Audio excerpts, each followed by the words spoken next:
Assalamualaikum warahmatullahi wabarakatuh. Saudara-saudaraku yang saya cintai, saya banggakan, mungkinkah Pak Ganjar Pranowo akan diambil oleh Pak Prabowo sebagai salah satu dari menteri-menteri yang akan memperkuat kabinetnya nanti?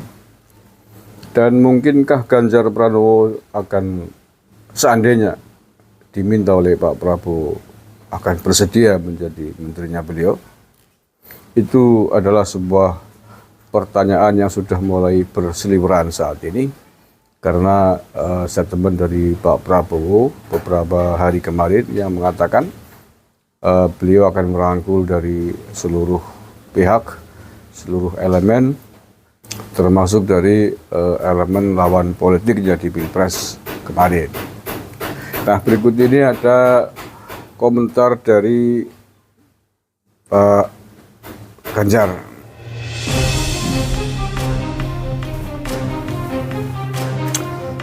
Capres nomor urut 3 Ganjar Pranowo menegaskan bahwa dirinya tak bakal masuk ke kabinet pemerintahan presiden terpilih jika benar nantinya ia kalah dalam pemilu 2024. Hal itu diungkapkan ketika berbincang dengan jurnalis Aiman Wicaksono di salah satu program televisi. Tak dipungkiri, perolehan suara paslon nomor urut 3 ini tak bergerak naik, bahkan angkanya hanya stagnan di 16,6%. Meski begitu, penghitungan suara oleh KPU RI masih berlanjut hingga sekarang. Udahlah Pak Ganjar, 16% lah, jangan berharap kemenangan. Ya, soal waktu itu kan hanya persoalan teknis, prosedural, administratif untuk nanti ditetapkan oleh KPU pada Oktober beberapa bulan yang akan datang. Tapi secara substantif hasilnya telah kita ketahui bersama. Ya, masa 16% masih berharap kemenangan. Orang dingin kersas ya orang, tapi ya logika lah. Wong bodoh aja bisa ngira-ngira. Perolehan suara yang paling buncit di antara dua kandidat lain, besar kemungkinan Ganjar Mahfud akan tersingkir. Artinya kekalahan sudah ada di depan mata. Ya, begitulah. Video mantan Gubernur Jateng yang menolak untuk masuk kabinet presiden terpilih baru-baru ini muncul. Ganjar mengaku tak akan tergiur jika tetap ditawari posisi atau jabatan strategis. Ya, baguslah. Artinya sadar diri gitu ya. Ini berita ditulis di suara.com ya. Kalau misalnya ini saya bicara karena belum ada penetapan, masuk kabinet siap, tanya Aiman ke Ganjar. Dikutip dari akun X Eskiterin beberapa hari kemarin. Ganjar pun dengan tegas menyatakan penolakan keras.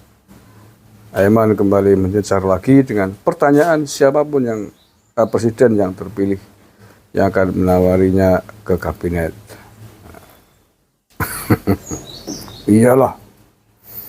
Ya, sebenarnya kalau kampanye kemarin pada saat masa atau musim kampanye Pilpres, termasuk pada saat debat Capres ya, kalau Pak Ganjar tidak terlalu dalam, tidak terlalu kebangetan menusuk jantung Pak Prabowo ya. Di antaranya dengan memberikan nilai 5 ya atas kinerjanya. Sebenarnya masih ada harapan dan enak hati kalau kemudian ditarik untuk memperkuat jajaran kabinetnya Pak Prabowo.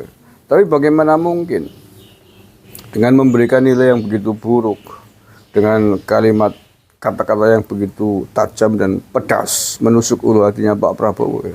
Di antaranya kan ketika rame-rame debat Capres itu kan Ganjar mengatakan kalau nggak siap debat ya jangan debat itu. Ditanya sekarang kok mintanya nanti gitu. Padahal itu angka-angka rumit yang nggak mungkin dijawab dalam waktu 1 atau 2 menit ya. Debat kan 1-2 menit waktunya. Itu menurut saya sangat tajam dan ya cenderung melecehkan, menghina, merendahkan lah. Dan itu yang menjadi kekalahan Pak Ganjar menurut saya. Orang kemudian tidak simpatik nilai dia sebagai orang yang sombong, yang angkuh, yang kemelindi, yang gemelitak, yang kemagus, kebede, dan seterusnya. Maka ketika sudah begitu ya memang sulit ya. Sulit dibayangkan kalau kemudian Ganjar Pranowo mau menjadi bagian dari menteri-menterinya Pak Prabowo.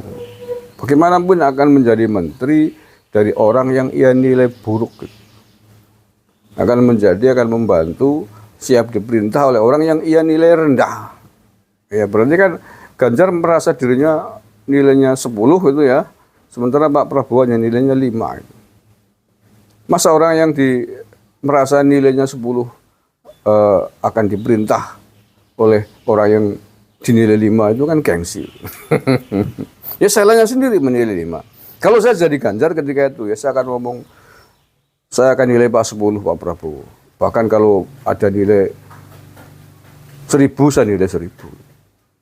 Sebagai sebuah kinerja yang luar biasa. Kalau saya jadi Pak Prabowo ya, saya jadi Menhan belum tentu saya bisa mengerjakan seperti yang dikerjakan oleh Pak Prabowo. Itu baru kampanye, walaupun dalam hatinya mungkin nilainya 2 gitu ya. Itu baru politikus.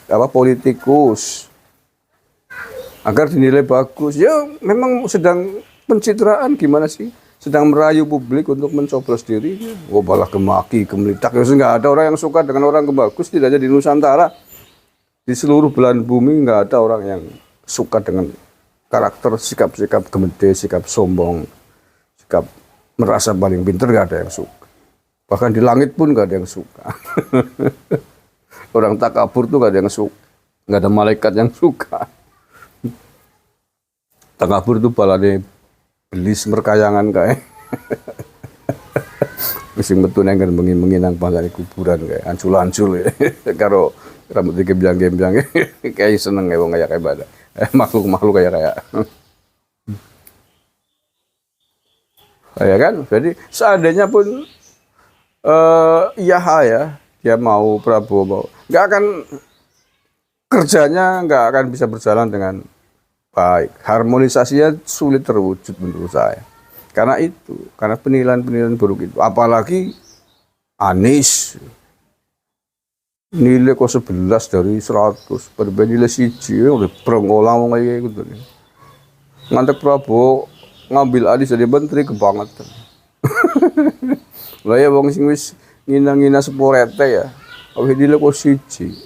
Kok arep dadi menteri loh. Kayak menteri urusan peryamanan bayana. Jadi menteri yang Yaman bae wong. Bagus. Beli taks semakean ya. Untuk di gubernur bae ora becus kok. Jadi menteri, dheweke di menterinya Pak Jokowi dipecat kok diberhentikan di tengah jalan ya. Maksud saya begitu. Belum selesai kan sama aja diberhentikan di tengah jalan. Oh nilai menteri orang lain yang prestasinya diakui di dunia satu itu kan pelecehan, dikawus sangat kemudian kalah. Oh iya, kayak usah mikir nyalon gubernur maring nis, harap nyalon gubernur, harap nyalon presiden naring zaman bayi negara. Nenek moyangmu itu di sana lebih butuh pemimpin-pemimpin yang paham tentang toleransi beragama. Ya setidaknya ente dibesarkan di Indonesia pernah mengenyam ilmu tentang toleransi beragama, ilmu tentang ukhuwah Islamiyah, ukhuwah watoniyah, ukhuwah basoriyah, jajal diterapkan di Yaman sana. Wongnya orang pada gendut bae, orang pada perang bae, ya. Wis kagak bae, terima kasih. Assalamualaikum warahmatullahi wabarakatuh.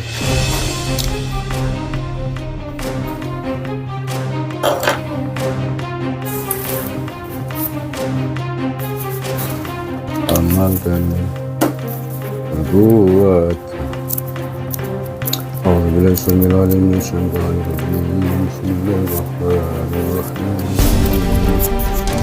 Alif Lam